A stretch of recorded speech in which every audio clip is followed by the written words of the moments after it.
નમસ્કાર. સાત્વિક રેસીપીની વિડીયો સિરીઝમાં આપ સૌનું સ્વાગત છે. અને આજે બનાવીશું ફાલસાનું શરબત. ચૈત્ર મહિનામાં રસ્તાની બંને બાજુએ બોર જેવા ફળો આપણા આ જોવામાં આવે. આ ફળ છે ફાલસા. બોર ફેમિલીમાંથી આવતું આ ફાલસાનું ફળ ખૂબ જ ટેસ્ટી, ખાટું મીઠું અને ખૂબ જ ન્યુટ્રિશનલ હોય છે. અને સૌથી મોટી વાત એ છે કે આ સિઝનલ ફ્રૂટ છે, એટલે કે ઉનાળામાં અને ચૈત્ર મહિનામાં જ મળે છે. અને એના કરતાં મોટી વાત એ છે કે આ વૃક્ષ ઉપર જ પાકતું ફળ છે, મતલબ કે એને પકાવવા માટે કોઈ જ કાર્બન કે કોઈ જ કેમિકલ્સનો ઉપયોગ થતો નથી. અને આપણે સૌ જાણીએ છીએ રાઈટ કે અત્યારના આ સમયમાં કેમિકલ ફ્રી ફ્રૂટ મળવું એ દુર્લભ છે. જો પાણી વગરનું દૂધ મળે ને તો કેમિકલ ફ્રી ફ્રૂટ મળે. પણ ખેર, આજે વાત કરીશું ફાલસાના ગુણોની અને મહિમા સમજ્યા પછી આપણે એનું શરબત બનાવીશું. અંગ્રેજી ભાષામાં ફાલસાનું નામ છે ગ્રેવિયો એશિયાટિકા. આ 100 ગ્રામ ફાલસા ખાઈએ તો ફક્ત 72 કેલરી જ શરીરમાં જાય છે. અને ઉનાળાની ગરમીમાં ફાલસાનો જ્યુસ ખૂબ જ ઉપયોગી છે, કારણ કે એની અંદર ઇલેક્ટ્રોલાઇટ્સ હોય છે જે શરીરને ઉર્જા આપવાનું કામ કરે છે. આ ઉપરાંત જોઈએ તો ફાલસાના ફળોમાં આયરન ભરપૂર માત્રામાં હોય છે, કેલ્શિયમ પણ પુષ્કળ હોય છે અને જે હાડકા માટે ઉપયોગી છે.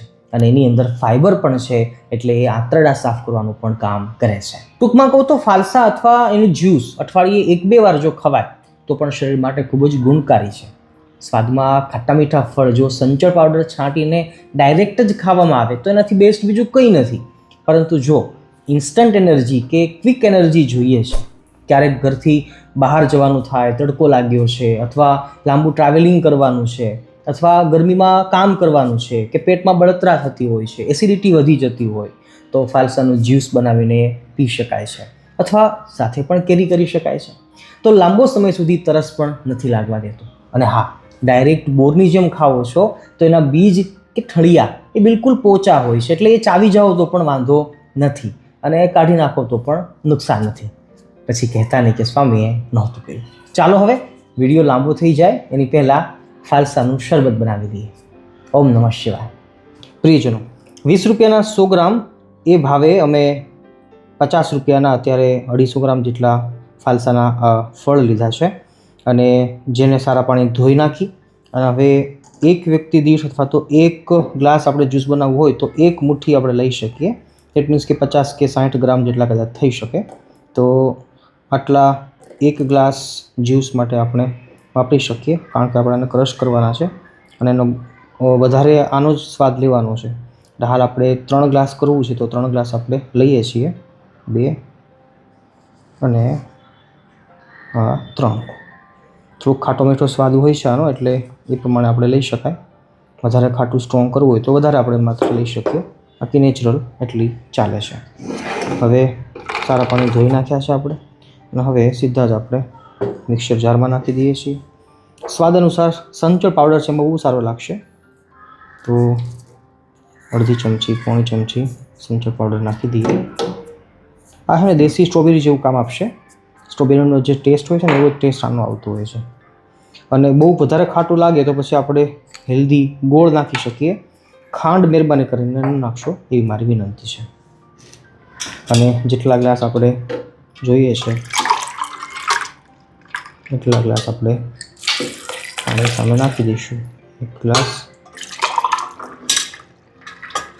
2 ગ્લાસ, 1 ગ્લાસમાંથી નીકળશે, બરાબર. 3 ગ્લાસ જ્યુસ આપણું બની જશે.